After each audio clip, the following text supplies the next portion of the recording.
नमस्कार, मैं हूं वेद प्रकाश शर्मा। एक बार फिर हाजिर है मुद्दे की बात में। देश दुनिया में जिस तरह के परिवर्तन देखे जा रहे हैं उसका कारण केवल यूथ है और यूथ की ओर दुनिया आज आंखें गड़ाए देख रही है। जितना भी परिवर्तन हो रहा है, जितने भी राष्ट्रिक चेंज हो रहे हैं, लगातार हो रहे हैं देश दुनिया में, तो आप देख सकते हैं कि आज जो यूथ का कार्य करने का तरीका है वो अपने आप में बदल चुका है।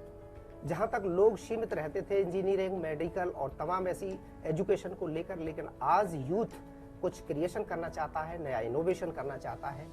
और इसी दिशा में आगरा में एक यूथ आइकॉन कहें जिनको, तो वो उनके लिए अतिशयोक्ति नहीं होगी। हमारे बीच सचिन शर्मा जो जलवा ग्रुप से हैं और लगातार ऐसे आयाम देते चले आ रहे हैं जलवा ग्रुप के माध्यम से, जिसकी 99 कार्यक्रम हो चुके हैं और 100 सेंचुरी लगाने वाले हैं। तो ऐसे यूथ का आइकॉन को लेकर के आज हमने स्टूडियो में कार्यक्रम रखा। आपका बहुत बहुत स्वागत है। Thank you. सचिन जी, आपसे ये जानना चाहेंगे कि आपने शुरुआत कहाँ से करी और ये जलवा जो नाम आपने अपने ग्रुप का दिया है उसके पीछे क्या रीजन था? सर, ये 2008 में ये इसकी शुरुआत मैंने 2008 में की थी, लेकिन इसको ओपन नहीं किया था। मैं इसके शोज़ वगैरह करता था। मैं एक आगरा में हुए एक यानी का एक प्रोग्राम हुआ था, वहाँ की एक सिक्योरिटी ने मुझे हाथ पकड़ के बाहर निकाल दिया था। तो उस दिन मैंने ये कसम खाई थी कि एक आगरा में एक ऐसा इवेंट का, एक ऐसा शोज़ का हब बनाऊंगा कि इस जगत में मेरा नाम वो किया जाएगा। और मैंने इसके लिए दिन रात एक की बहुत मेहनत की। 2008 में मैंने पहला शो अपना आगरा में लॉन्च किया था। एक डांस कंपटीशन था, ये नॉर्मल सा। उस डांस कंपटीशन के बाद से फिर मैं आगे आया, कई मैंने शोज़ धीरे धीरे किए। फिर डांस के भी, ज़्यादातर डांस के भी होते थे, किड्स मॉडलिंग भी होती थी, और ये फैशन शोज़ वगैरह भी मैं करता था। तो इस तरीके के मैं अपने आगे चलता रहा। मैंने 2008 से लेकर और अब तक मैंने 98 फैशन शोज़ किए हैं और अपने खुद के मतलब एक बड़ा, आज मेरे साथ जो है 10,000 से 12,000 तक का यूथ मेरे साथ जुड़ा हुआ है। जैसा एक नाम है जलवा, जलवा तो किसी भी क्षेत्र में हो सकता है, लेकिन इस जलवा ग्रुप का जो एम है वो क्या है? सर, हमारा जो जलवा ग्रुप का जो एम है, जलवा हर उस यूथ का, हर उस व्यक्ति का होना चाहिए। हमारा जो मोटिव है, हर उस जो व्यक्ति की एक आस होती है कि मुझे एक रैंप वॉक करनी है, वो सचिन सर ही करा सकते हैं। मेरे पास जो भी आएगा मैं उसे रैंप वॉक कराऊंगा। और मैं मतलब किसी को अगर खुशी दो, किसी की अगर चीज़ें, अगर जो सपने हैं वो पूरे करने में जो खुशी है ना, वो उसमें हम ऑटोमेटिक आगे बढ़ते हैं। तो मेरा मेन मोटिव है कि हम अपने यूथ को, जो मेरे पास आता है मॉडलिंग करनी है, मैं मॉडलिंग में भी कई तरीके के डिपार्टमेंट हैं, ज़रूरी नहीं किसी की हाइट है तो वो आगे आए। प्रिंट शूट भी है, आउटडोर शूट भी है, मॉडलिंग भी है, वॉक भी है, फैशन शो भी है। मॉडलिंग कॉन्टेस्ट में अगर सभी मॉडल्स आएंगे तो मॉडलिंग कॉन्टेस्ट कौन करेगा? मॉडलिंग कॉन्टेस्ट भी एक उसका अलग पार्ट है, प्रिंट शूट भी एक अलग पार्ट है, आउटडोर शूट भी एक अलग पार्ट है। तो इस तरीके से हर बच्चे को कहीं ना कहीं सेट करना होता है। किसी का फेस एक्सप्रेशन बहुत अच्छे हैं तो उसको प्रिंट शूट के लिए हम बोलते हैं, किसी की हाइट नहीं है तो हम उसको आउटडोर शूट के लिए बोलते हैं, किसी को ये अगर मॉडलिंग में हाइट अच्छी है, फिजिक अच्छी है तो हम उसे कैट वॉक के लिए बोलते हैं। तो डिपार्टमेंट हैं गाइड करना। और लोगों को सबसे बड़ी बात है कि आगरा में लोगों, जो यूथ को गाइड करने वाली जो चीज़ है ना, वो नहीं है। और मेरे पास जो भी आता है मैं उसकी एक क्वालिटी देखता हूँ। हर व्यक्ति के अंदर एक क्वालिटी होती है जो शायद हर कोई नहीं देखता, लेकिन मैं देखता हूँ कि इसमें क्वालिटी क्या है।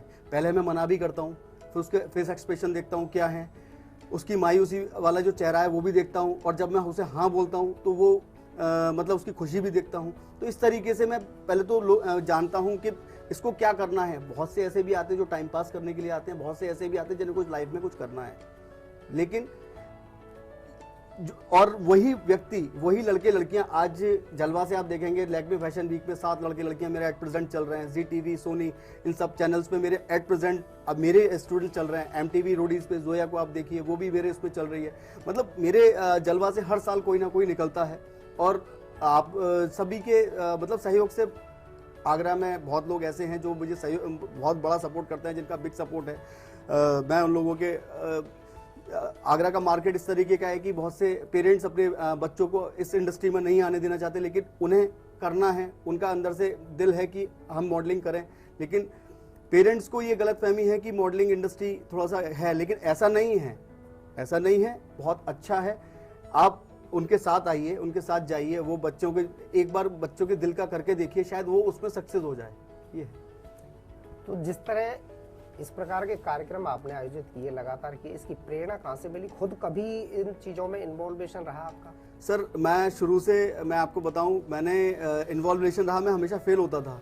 मैं कभी किसी ऑडिशन देने के लिए जाता था, मैं फेल हो जाता था। लेकिन मैंने ये कहा कि फिर मैंने डांस सीखा।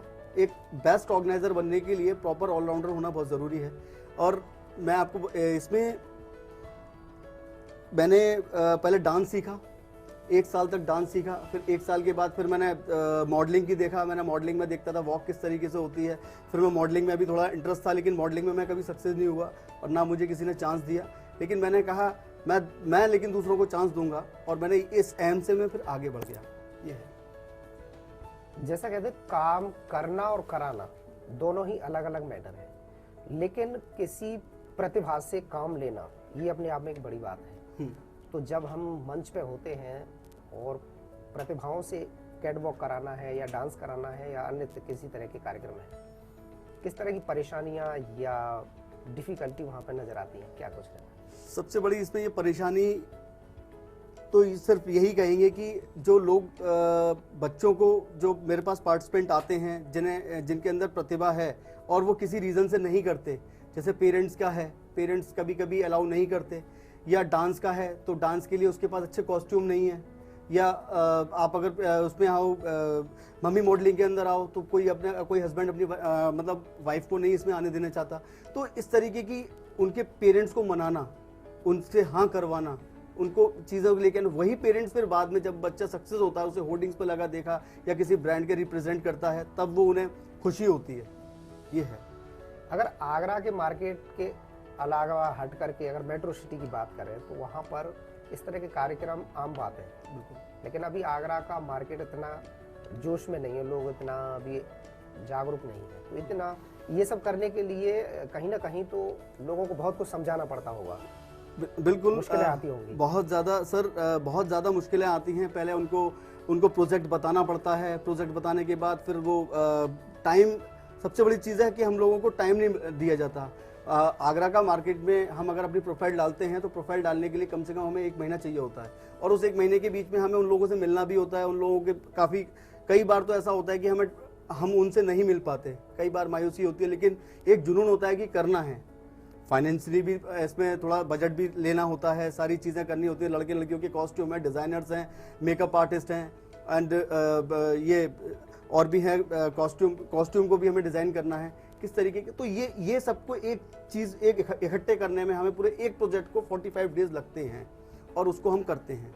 और जब ये चीज़ें सारी इकट्ठी हो जाती हैं, अब जैसे कई लोगों के पास प्लेटफॉर्म नहीं होता लेकिन टैलेंट होता है।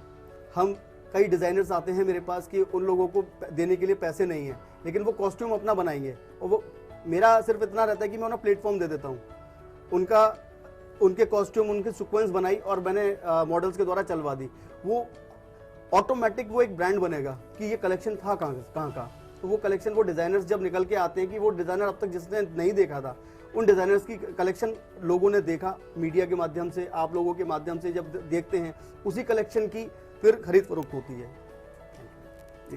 जैसा अक्सर देखा जाता है कि लोग चाहते तो बहुत कुछ है, बहुत लोग आना चाहते हैं कि हमें भी मॉडलिंग में जाना है, डांस करना है, ये करना, लेकिन आदमी वहीं आकर रुक जाता है कि अगर हम फैशन शो में भाग लेंगे तो उसके लिए हमें डिज़ाइनर शूट की आवश्यकता है, मॉडलिंग फैशन के, तो वो काफ़ी कॉस्टली रहती है। उस बीच में तमाम लोग अपना मन मार के बैठ जाते हैं कि नहीं भाई नहीं कर पाएंगे। उस कंडीशन में आपकी तरफ से क्या कुछ हेल्प रहती है ऐसे लोगों की? हम ऐसे लोगों को आगे लेते हैं जिन्हें करना है, जिन्हें कुछ करना है लाइफ में और उन्हें इस लाइन में आगे बढ़ना है। डिज़ाइनर्स, नए डिज़ाइनर्स लेके आओ, छोटा ब्रांड भी तो बड़ा ही ब्रांड बनता है। तो हम क्या करते हैं, जो डिज़ाइनर्स हैं उनको हम एक मौका देते हैं, और उन लोगों के लिए वो मौका बहुत बड़ी चीज़ होती है। तो अगर हम उन डिज़ाइनर्स को मौका देंगे, वो जो हमारे मॉडल्स हैं उन पे अगर उनका कॉस्ट्यूम अगर वो लोग पहनते हैं और वॉक करते हैं, तो वो ऐसा नहीं है जब हम छोटे उसको कोई भी डिज़ाइनर होता है वो अपने कॉस्ट्यूम लगाता है और मॉडल्स उस पर चलते हैं, तो वो ऑटोमेटिकली हमें कभी उसकी ज़रूरत नहीं पड़ती। अब हमारे पास डिज़ाइनर्स आते हैं, अपनी रिक्वेस्ट लेके आते हैं कि सर इस बार हम सीक्वेंस देंगे, ये कहते हैं। वो 6-6 महीने तक अपने कलेक्शन को बनाते हैं। 10 लड़के लड़कियों का कलेक्शन बनाना, उसके लिए 6 महीने करीब चाहिए होते हैं एक अच्छा कलेक्शन बनाने के लिए। तो वो तैयारी में लग जाते हैं। मैं हर शो में किन्हीं 3 डिज़ाइनर्स को मौका देता हूँ जो कि नए होते हैं, और जब वो मार्केट में जाने जाते हैं तो वो कहते हैं कि हम जलवा ग्रुप से बने हैं। यही तरीका रहता है। मेकअप आर्टिस्ट हैं, नए लोगों को आगे लो। जो लोग कोई भी मेकअप आर्टिस्ट है, उसको अगर मौका नहीं मिल रहा है तो हम उसे मौका देते हैं। ये आप आइए, आप अपना मेकअप दीजिए, हम आपको रिप्रेजेंट करेंगे। इस तरीके से उन्हें बताओ। उसके बाद जो ब्रांड वो बनते हैं ना, वो उनसे बड़ा ब्रांड होते हैं, क्योंकि वो पब्लिक की जुबान पर रहते हैं। ये है। अब कई जगह ऐसा होता है, कई गारमेंट्स के अगर अब हम जाते हैं या लेते हैं, बहुत कॉस्टली होता है। 40,000 45,000 शेरवानी चलती है, लेकिन जो हमारे नए डिज़ाइनर्स हैं वो इस शेरवानी को बनाते हैं। वो सिर्फ अपना कॉस्टिंग नॉर्मल है, क्योंकि वो उससे प्रेजेंट हो रहे हैं। उनको वो 10 सीक्वेंस उनका 40 से 50,000 में हो जाती है। वहाँ एक ही सीक्वेंस, वो एक ही ड्रेस 40,000 की है। तो सर नए लोगों को हम मौका देते हैं, जिससे मॉडल्स का भी जो उनका अर्निंग है वो उनका कम हो, और डिज़ाइनर्स को भी, दोनों की सामंजस्य से ये चीज़ प्रॉपर हो पाती है। जब लोग मंच पर परफॉर्म करते हैं, हाँ जी, उस वक्त जो व्यूअर्स रहते हैं, उनके कमेंट, उनकी थिंकिंग मेट्रो सिटी की अपेक्षा आगरा की कैसी रहती है, क्या आप मान सकते हैं? मेट्रो सिटी की अगर अपेक्षा की बात करें तो कुछ लोग, देखिए सर, इसमें कुछ लोग कहते हैं जो जीतते हैं वो बहुत तारीफ करके जाते हैं, और जो हारते हैं वो हमारे लिए कुछ गलत भी बोलते हैं। लेकिन ऐसा नहीं है। हमने इस चीज़ के लिए भी हम किसी को डिमोटिवेट नहीं करते। हमने इसमें टाइटल्स रखे हुए होते हैं कि जैसे first second third girls winner हुए, first second third boys winner हुए। हम जो 7 title, best eyes, best physique, best hair style, best, इस तरीके के हम 14 टाइटल उन गर्ल्स, उन मॉडल्स के लिए रखते हैं। ये हमने जब से स्टार्ट किया है तब से हमारी ग्रोथ और बढ़ी है, क्योंकि हमारा जलवा ग्रुप का मेन उद्देश्य है हम किसी को निराश नहीं करेंगे। ये हमारा रहा है। और लड़के लड़कियों का ये बेसिक रहता है कि हमें अगर चांस मिलेगा तो जलवा ग्रुप में ही मिलेगा, और हम उन्हें चांस देते हैं क्योंकि उन्हें करना है। बहुत से लड़के लड़कियां ऐसे भी होते हैं जिन्हें जो घर की वजह से नहीं कर पाते। मैं उन लोगों को भी आपके चैनल के माध्यम से ये बताना चाहूँगा कि प्लीज़ अपने बच्चों की प्रतिभाओं को ना रोकें। हो सकता है जो आप कराना चाहते हो उससे बेटर वो अपने जो उनका जो हुनर है वो उसमें कुछ कर जाएं। ये है। जलवा का जो मंच है, यहाँ पर लोगों को प्रतिभाग करने का मौका मिलता है, लेकिन यहाँ प्रतिभाग करने के बाद, विजयी बनने के बाद आगे के मंच के लिए क्या तैयारी रहे? सर मैं आपको बता दूं, यहाँ से हम लोग जलवा ग्रुप से उसकी प्रोफाइल बनती है। प्रोफाइल बनने के बाद जब वो DID या किसी में भी अपनी वीडियोस दिखाते हैं, तो मेरे जलवा से DID में 4-5 बच्चे जा चुके हैं और अच्छे उसमें हैं। पिछले साल भी 1-2 बच्चे थे, वो भी आज DID सेकंड सेमीफाइनल तक गए। और सबसे बड़ी बात क्या है कि हम लोग उन लोगों को, जैसे मैगजीन्स हैं, आपके चैनल के माध्यम से इतना वो कर देते हैं कि वो ऑटोमेटिकली सेलिब्रिटी की तरह ही दिखते हैं आगे चल के। हम लोग, आज मैं भी क्या था, मैं भी बहुत नॉर्मल था और मैं आज भी नॉर्मल ही हूँ। लेकिन ये क्या है, लोग मुझे जानते हैं, मेरे काम की वजह से मैं मेहनत करता हूँ। अगर मैं भी ये सोचता कि मेरा शो में पहला शो मेरा फ्लॉप हुआ या दूसरा शो फ्लॉप हुआ, मैं भी बैठ जाता, तो शायद आज सर आपके साथ नहीं होता। लेकिन क्या है, हम हारेंगे इसका मतलब ये नहीं कि हम हार गए। बार बार हारेंगे, लेकिन एक बार जीत होगी। हार के बाद ही जीत है सर। अक्सर मैंने ये देखा कि आगरा में जो कॉन्टेस्टर रहते हैं उनके अंदर अभिलाषा बहुत ज़्यादा होती है। यहाँ से अगर निकल के कोई मान लो दिल्ली मुंबई तक पहुँच जाता है, तो वहाँ से लौटने के बाद उसमें एक अलग एटीट्यूड नज़र आता है। क्या मानेंगे उसमें? सर ये एटीट्यूड है, और वो एटीट्यूड इसलिए है क्योंकि उन्होंने ज़मीन से ये चीज़ें नहीं देखी। उनको एक प्लेटफॉर्म मिला, प्लेटफॉर्म मिलने के बाद वो वहाँ गए। लेकिन वो एटीट्यूड में अभी उस एटीट्यूड का रिजल्ट अभी नहीं मिलेगा। रिजल्ट मिलता है 1 साल या 1.5 साल बाद, क्योंकि एटीट्यूड आदमी एक ही बार देखता है।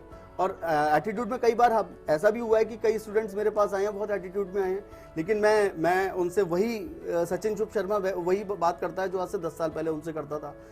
लेकिन उनके एटीट्यूड में ये है, एटीट्यूड वाला व्यक्ति ज़्यादा नहीं चलता, वो कहीं ना कहीं से आता है, वापस आएगा। और एटीट्यूड वाला व्यक्ति आप बता दीजिए, इंडिया में कोई एक ऐसा व्यक्ति बता दीजिए जो एटीट्यूड हो और जो सक्सेस हुआ हो। ये है। कोई भी कला हो, अगर आपको फर्श से अर्श पर पहुंचना है तो उसके लिए कड़ी मेहनत की आवश्यकता होती है। बिल्कुल। कितनी मेहनत मानते हैं आप इस मॉडलिंग फैशन के क्षेत्र में? कितना लोगों को अपने आप को तराशने की आवश्यकता है? सर, इसमें पहले तो मैं आपके चैनल के माध्यम से बताना चाहूँगा कि पहले स्टडी मस्ट है। स्टडी के साथ साथ ये पार्ट टाइम में है।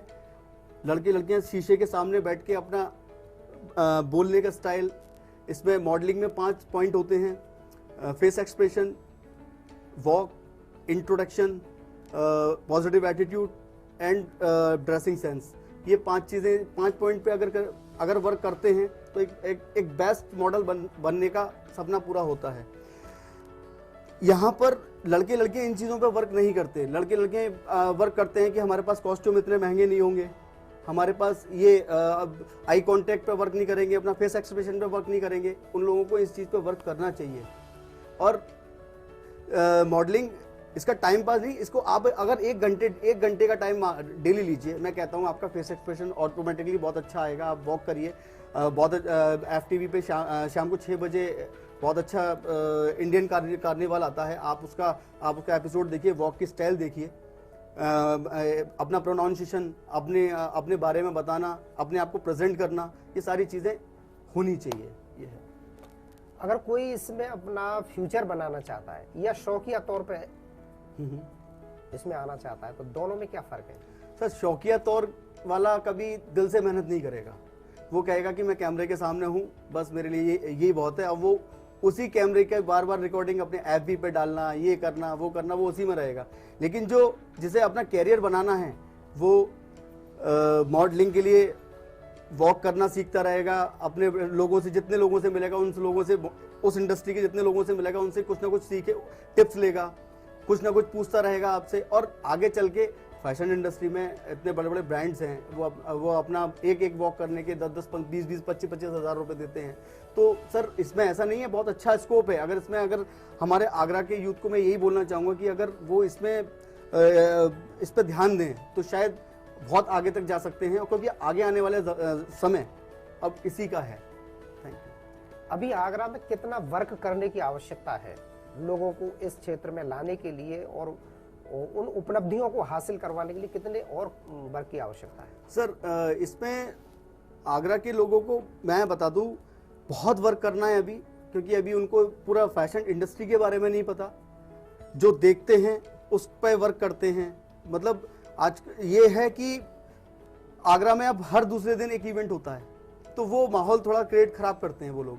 तो एक ब्रांडेबल जो इवेंट्स होना, आप ब्रांडेबल इवेंट्स जो होते हैं वो उनके लिए होते हैं जो बच्चे कुछ करना चाहते हैं। लेकिन आगरा का अब माहौल ख़राब हो चुका है, तो उसमें बहुत ज़्यादा प्रॉब्लम हम लोगों को फेस करनी पड़ती है, पार्टिसिपेंट को लेके, आर्टिस्ट को लेके, डिज़ाइनर्स को लेके। और कई बार तो हम लोगों को बजट की भी प्रॉब्लम आ जाती है। जैसे अभी ये जो रिसेशन आया है, इसमें अभी बजट की काफ़ी प्रॉब्लम्स आई हैं। तो ये बहुत सारी चीज़ें प्रॉब्लम हमें क्रिएट करनी पड़ती है। सबसे बड़ी चीज़ तो कि क्या है कि लड़के लड़कियां ये कहते हैं कि हम जीतेंगे नहीं जीतेंगे, हम हार गए तो क्या होगा, उनके मन में ये है। मैं उन लोगों को आपके चैनल के माध्यम से बताना चाहता हूं कि हार जीत के लिए नहीं, सिर्फ अपने एक्सपीरियंस के लिए आप इस लाइन में आए, एक्सपीरियंस लें, फिर आगे बढ़ें। अगर हर व्यक्ति, हर लड़का, हर लड़की अगर आके पहले शो में आके अगर विन करते हैं और विन करने की सोचते हैं, तो वो जो उनकी गलत फहमी है, वो सिर्फ अपने पहले एक्सपीरियंस लें। और मैं कहता हूँ एक्सपीरियंस लेने के बाद ही किसी चीज़ को अंजाम देना चाहिए। Thank you. जो आपका 0 से लेके 98 तक का जो सफ़र है, कैसा रहा है? सर, मैं बहुत ज़्यादा मेहनत की है, और बस बता नहीं सकता कि मेरे फैमिली भी मुझे इस चीज़ के लिए सपोर्ट नहीं करती थी। और मतलब मैंने घर से पहले तो कुछ साल तक तो यही नहीं पता था कि मैं इवेंट करता हूँ, और ये सारी चीज़ें मैं अखबार में अपने आप नाम नहीं आने देता था। बहुत आपके चैनल में भी कभी नाम नहीं आने देता था। लेकिन जब बाद में ये पता चला, मेरे 2, 3, 4, 5 इवेंट जब सक्सेस हुए, फिर उसके बाद मैंने धीरे धीरे करके मैं थोड़ा सा आगे चलता चला गया। फिर बहुत सारी एक बार तो ऐसा हुआ, एक साल में हम 10-10 इवेंट कर रहे हैं। कभी कभी ऐसा होता था एक साल में हम 3-4 इवेंट कर पा रहे हैं। लेकिन क्या है, चीज़ें, छोटे इवेंट कम होते चले गए, बड़े इवेंट आते चले गए। तो ये कॉन्सेप्ट और प्रोजेक्ट है। अब जब 3 महीने एक बड़े कॉन्सेप्ट में लगता है, 3 महीने का टाइम, और छोटे कॉन्सेप्ट में फिर 25 डेज का होता है। तो हर तरीके की परेशानियां हैं, बारिश भी है तो हमें करना है, धूप है तो भी हमें करना है, क्योंकि हमने डेट मेंशन कर दी है, सेलिब्रिटी को मेंशन कर दिया है, वेन्यू मेंशन कर दिया है, अब उस पर करना ही करना है। कभी कभी इतनी प्रॉब्लम आती है कि हमें परमिशन, प्रशासनिक शासन के उसमें हमें परमिशन के लिए प्रॉब्लम होती है, हम परमिशन लेने की वजह से हम कभी कभी शो भी नहीं कर पाते। तो ये सारी चीज़ें हैं। इस प्रोग्राम के आयोजन में काफ़ी बजट की आवश्यकता होती है, बजट कैसे मेंटेन होता है, और खास तौर से अगर किसी सेलिब्रिटी को बुलाना है तो उसके लिए भी बजट की आवश्यकता होती है? मैं बताता हूँ। इसमें एक शो ऑर्गेनाइज करने के लिए सर अच्छे खासे बजट की एक ज़रूरत होती है। वो बजट हम लोगों की मार्केटिंग करने पर डिपेंड करता है कि हम मार्केट अच्छा, आगरा में जब हमने शुरू से कुछ अच्छा किया है तो अच्छे लोग हमारे साथ जुड़े हैं। और प्रॉब्लम वहाँ आती है जिन लोगों ने शुरू से सिर्फ टाइम पास के लिए चीज़ें की हैं और वो ख़राब कर दी। हम लोग शुरू से करते आए हैं, जो हम मार्केट में पीपीटी को उतारते हैं वो हम पूरा करके ही फिर दूसरे प्रोजेक्ट को लेते हैं।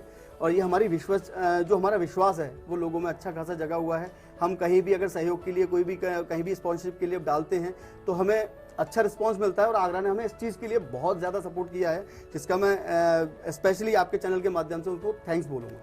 Thank you.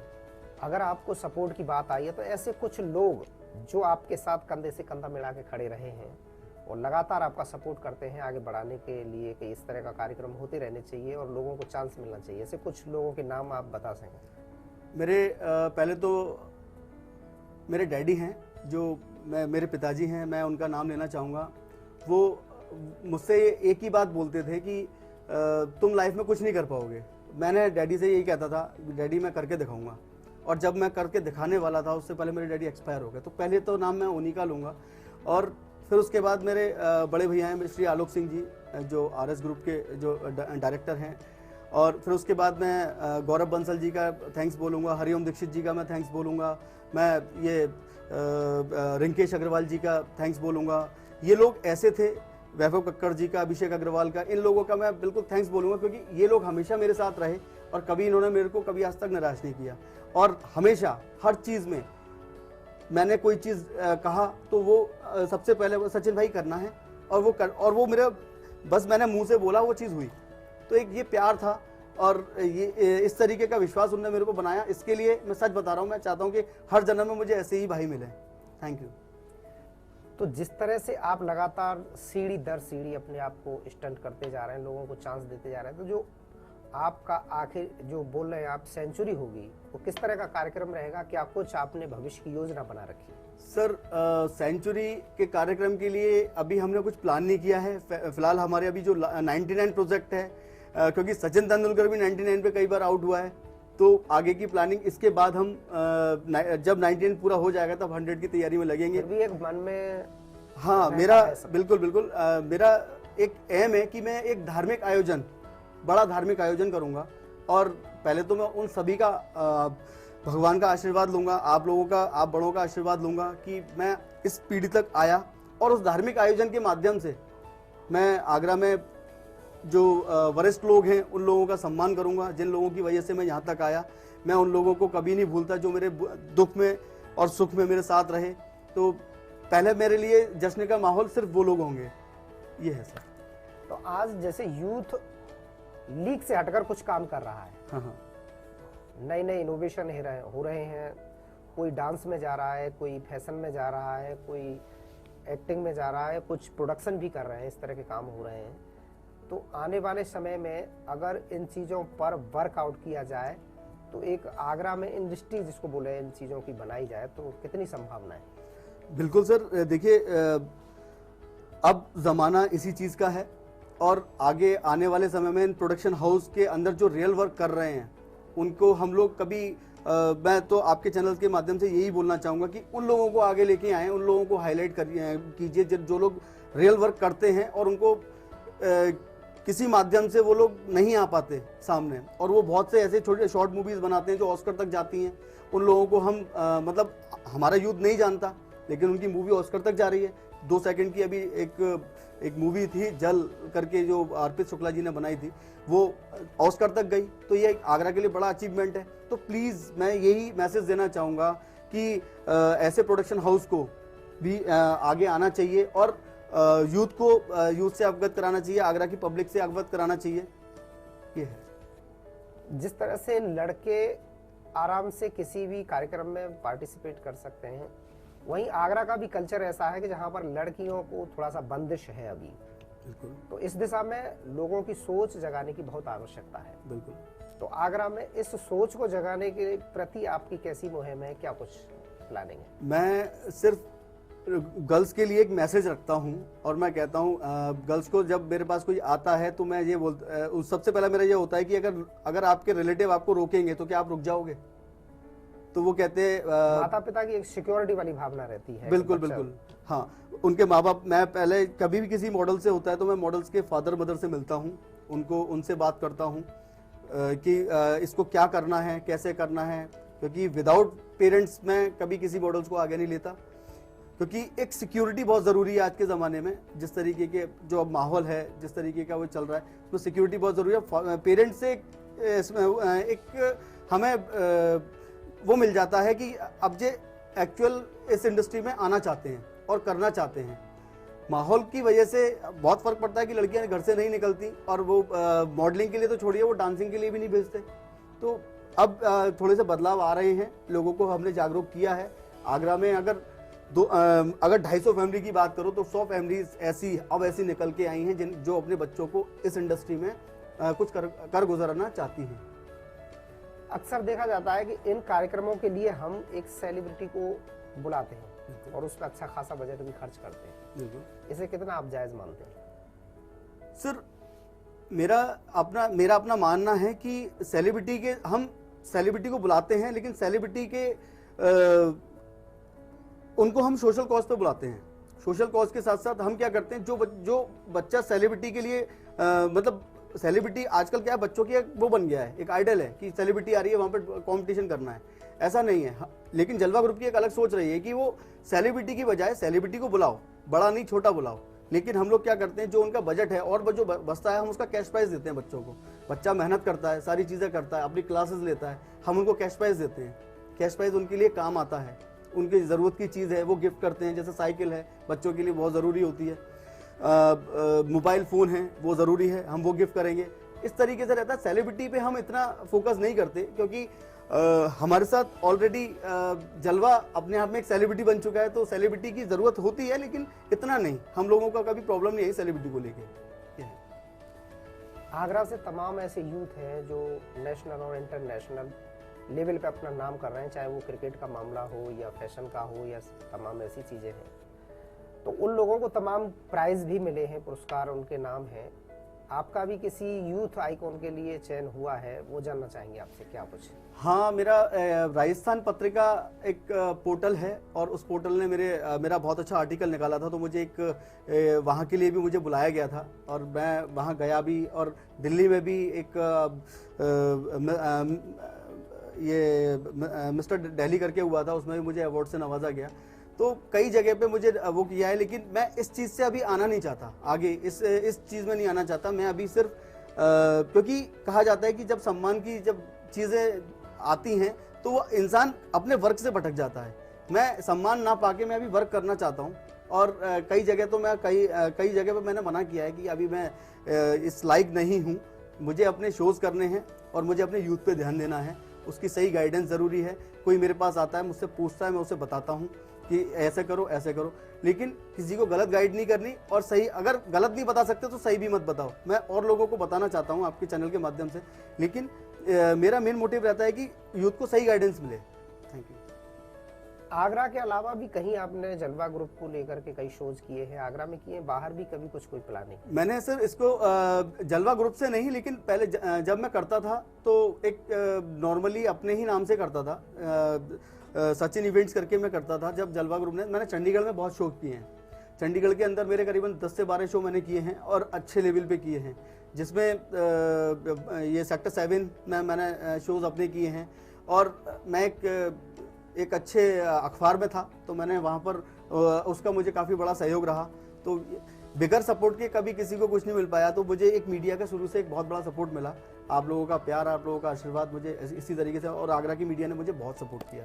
अभी जो 99 वाला शो आप करने जा रहे हैं, क्या प्लानिंग है, किस तरह का रहेगा और कौन कौन लोग इसके दर्शक बनेंगे, कौन हस्तियां रहेंगी, क्या कुछ प्लानिंग रहेगी? सर इसमें हमारा जो सेलिब्रिटी है सुष्मिता गुहा,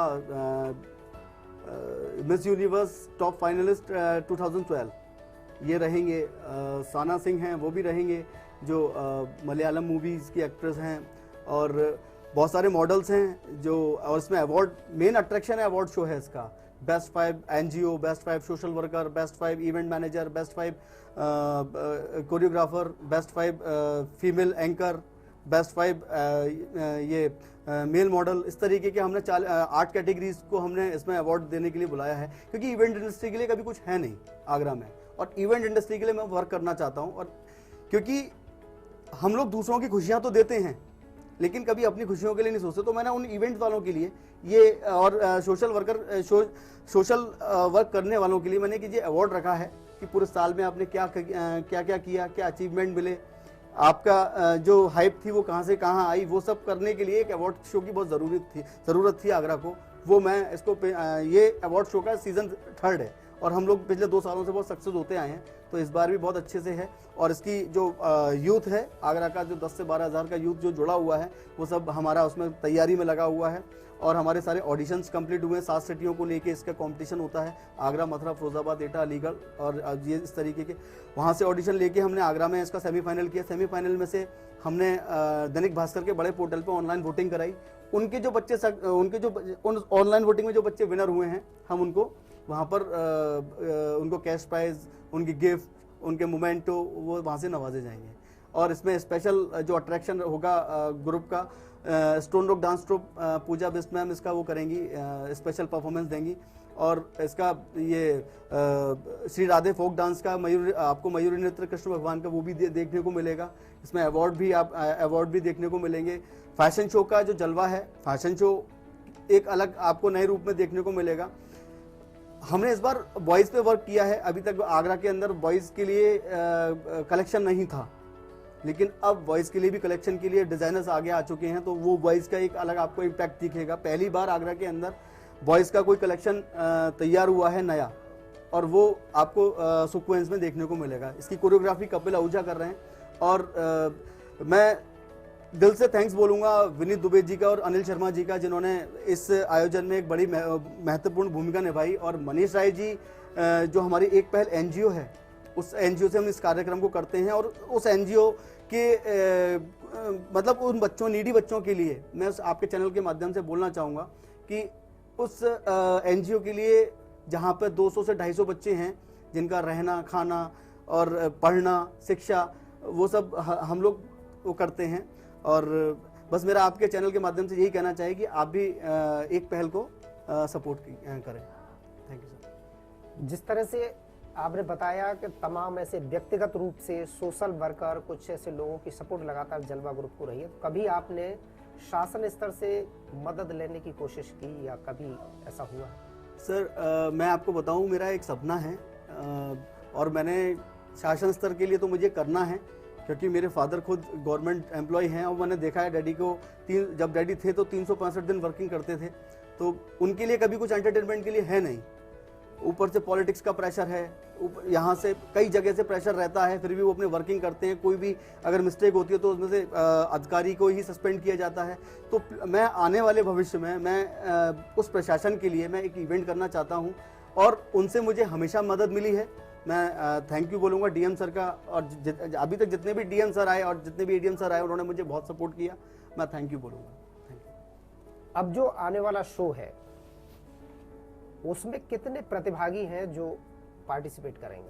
उसमें सर मैं आपको बता दूं, इसमें करीबन होंगे, मॉडलिंग की अगर बात करें तो 10 गर्ल्स 10 बॉयज़ इसमें मॉडलिंग में हैं, और डांसिंग में इसमें 40 बच्चों ने, 20 सीनियर और 20 जूनियर बच्चों ने ऑनलाइन वोटिंग से किया था, जिसके फर्स्ट सेकंड थर्ड दोनों कैटेगरी के हम लोग इसमें आएंगे। जो विनर्स हुए हैं उनको वहाँ पे सम्मानित किया जाएगा। और किड्स मॉडलिंग में 25 बच्चे हैं, 25 बच्चे किड्स मॉडलिंग के हैं। किड्स मॉडलिंग में 2 कैटेगरी से हमने विनर निकाले हैं, एक ऑनलाइन वोटिंग के माध्यम से और एक जो लाइव देखा जाएगा उसके माध्यम से। इस तरीके से इसमें ये बच्चों की संख्या है जो मैंने अभी आपको बताई, ये है। मॉडलिंग फैशन में जाने के लिए कहाँ से शुरुआत करनी चाहिए, किस उम्र से मान सकते हैं कि यहाँ से शुरुआत करनी चाहिए? सर मॉडलिंग में अगर बात करें सही वक्त पे एंट्री मारने की, तो 15 साल का जो बच्चा है, 15 साल के बच्चे अपनी फिजिक पे ध्यान देना स्टार्ट कर दे। अगर उसे 17-18 में मॉडलिंग करनी है तो अपनी फिजिक पे ध्यान दे, अपना फेस एक्सप्रेशन पे ध्यान दे, सनबर्न से बचे, अपना वॉक करे, ये इस तरीके का। और गर्ल्स के लिए 16 साल के बाद से वो अपना प्रैक्टिस स्टार्ट कर दे, अपने आप को ग्रूम करे, ये इस तरीके का है। और 15 गर्ल्स के लिए 16 साल से और बॉयज़ के लिए 15 साल से, ये है। और जो किड्स फैशन होता है उसके लिए क्या कुछ? किड्स के लिए मैं आपको बता दूं, किड्स तो एक ये है कि हम जो मनोरंजन है और दर्शक हैं उन लोग बहुत, बच्चों का तो इतना क्यूटनेस इतनी है कि अगर कहीं भी अगर देखो तो हम अगर ना भी हंस रहे हो तो हम बच्चों को देख के हंस जाते हैं। तो वो तो आगरा की धड़कन है बच्चों का। तो ये है कि अगर वो बच्चा अगर एक फूल लेके भी आता है तो वो बहुत क्यूट लगता है। तो बच्चों को हम कुछ सोशल कॉज के लिए हम कुछ दे रहे हैं कि वो उस कॉज पे अपने वॉक करेंगे, और उनके पेरेंट्स भी इस पे तैयारी कर रहे हैं कि जैसे कोई भारत माता बन के आएगा, कोई मैसेज देगा, कोई गांधी जी बन के आएगा, इस तरीके का हमने उसमें रखा हुआ है, ये है। जो लोग फैशन में, डांस में या अन्य जो एक्टिविटी है उनमें अपना भविष्य बनाना चाहते हैं, अपनी लाइफ को सिक्योर करना चाहते हैं, ऐसे यूथ के लिए क्या कुछ संदेश देना चाहिए? मैं यूथ के लिए सिर्फ यही बोलना चाहूँगा कि जो आपको अच्छा लगे आप वो करें, मत सुनो आप किसी की। जो आपके अंदर टैलेंट है, आप अपने टैलेंट की एक बार अपने फादर मदर के सामने उस टैलेंट को रखो और उनसे रिक्वेस्ट करो कि इस टैलेंट के लिए मुझे वक्त दें और उस टैलेंट को आगे बढ़ाओ। अब क्या होता है, पेरेंट्स जब कहते हैं कि नहीं तुम्हें इंजीनियर बनाना है, तुम जबरदस्ती करो, वो इंजीनियर पढ़ तो रहा है लेकिन उसका दिल नहीं है अंदर से। मैंने ऐसे बच्चों को देखा है जो सिर्फ अपने टैलेंट से ही आज आगे बढ़े हुए हैं। तो प्लीज मेरे यूथ के लिए सिर्फ यही, जो करो दिल से करो और जो करना है वो करना है, ये ठान के आगे बढ़ जाओ। हम क्या हैं वो जब करते हैं, जब मेहनत होती है तभी अपने टैलेंट बाहर निकल के आता है, ये है। बिल्कुल सही बात है। कहते हैं कि जीत ला हो, हौसला हो जीत का और खुद पे एतबार हो तो बदला जा सकता है कुछ भी। अगर निश्चित रूप से कड़ी मेहनत की जाए और किसी क्षेत्र में अगर मुकाम हासिल करना है तो कड़ी मेहनत की जरूरत है और दिल से मेहनत करने की जरूरत है। जिस तरीके से आपने 0 से लेके और 98 तक जो शो किए हैं और लगातार आगरा के बीच युवाओं के बीच अपनी एक अलग पहचान बनाई है यूथ आइकॉन के रूप में, तो वो निश्चित रूप से काबिल तारीफ है। और आपको हमारी तरफ से, डैन चैनल की तरफ से भी ये हार्दिक शुभकामनाएं हैं कि आप ऐसे ही आगे बढ़ते रहें और आपका जो 99 वाला है वो भी बेहतर हो और जो सेंचुरी है वो बिल्कुल माइंड ब्लोइंग हो। तो इस तरीके से आपने स्टूडियो में आए, आपके लिए बहुत बहुत धन्यवाद। तो यूथ आज दुनिया के सामने एक अलग चेहरा है और दुनिया की नजरें यूथ पे हैं। हमारे देश के प्रधानमंत्री ने भी यूथ आइकॉन को बेहतर मानते हुए तमाम ऐसी योजनाएं जारी की है और यूथ के लिए ही ये देश आज आगे बढ़ रहा है। तो आप भी ऐसे कार्य करें, कुछ नया करें, क्रिएशन करें और दिल से करें, जिससे ताकि आप अपने भविष्य को सिक्योर कर सकें और आगे बढ़ सकें और आसमान को छूते रहें। तो आप हमारे साथ बने रहिए और देखते रहिए डैन न्यूज़। नमस्कार।